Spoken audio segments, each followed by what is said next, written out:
Hi, it's Stacy from One Hungry Mama making pico de gallo 3 ways. If you guys haven't heard of pico de gallo, it is my favorite dip. It is the original skinny dip because it's all produce, but it's still so fresh and delicious. It's basically a fresh salsa, and it is so easy to make. I'm going to show you today, along with 2 other variations besides the classic, so that you can have this recipe in your back pocket for a game day, any party, or just a healthy snack for you and the kids. All you need to make pico de gallo is a handful of ingredients from the produce aisle. As you would suspect, given that this is a salsa, the number 1 thing is fresh tomatoes. I like using Roma tomatoes. There aren't too many seeds. It's nice and easy to chop. So you're gonna wanna grab a couple of those. You're also gonna want onion. Now, a lot of people use white onion in pico de gallo, and that's great, it's delicious. I actually prefer red onion, so that's what I'm gonna use here. But either way, it's an easy 1-to-1 swap. Jalapeno. Don't be scared of the jalapeno. Of course, if you want it spicy, this is probably great news to you. You're gonna wanna keep some seeds in and the veins. That's where all the heat is. But if you don't want it spicy, you don't have to skip the jalapeno altogether. You can, of course, or just use a small paring knife to carefully remove the vein. The green flesh, the main part of the jalapeno, isn't that spicy and is gonna give a nice fresh flavor that you're not gonna wanna miss, and it still stays mild. Cilantro.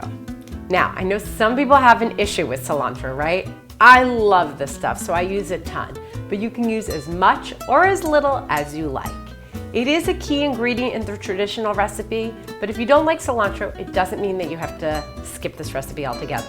Just skip the cilantro. You might even want to add a little bit of fresh oregano. It's not traditional, but it's a really nice touch. Lime juice. Again, this is key. That fresh lime juice is what's going to give this a zesty, delicious flavor.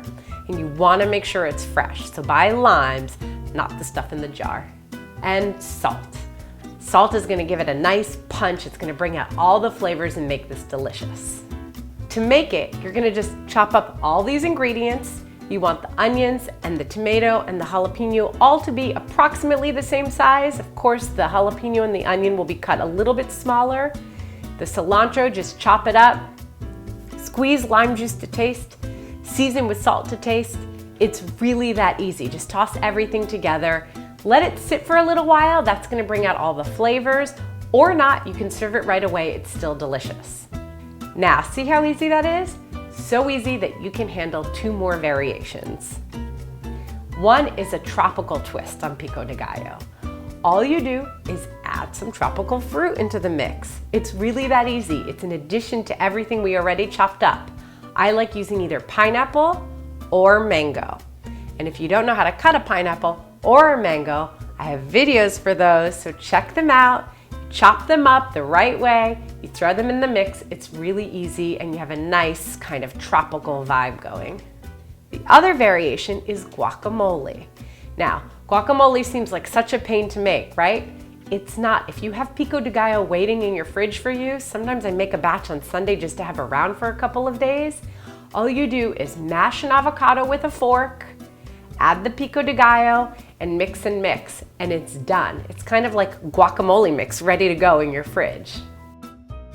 All of these dips, classic pico de gallo, tropical pico de gallo, guacamole, are staples. You can even pack them in a lunch, especially the guacamole. You get all that nutrient-dense avocado. It's the perfect way to serve a vegetable to little kids. So if you like the sound of this recipe or all 3 of these recipes, be sure to give this video a thumbs up and leave a comment below. I love hearing from you guys. And of course, don't forget to subscribe. A new video comes out every Tuesday, and I don't want you to miss a thing. For more quick tips and easy family recipes, visit me at onehungrymama.com. Enjoy!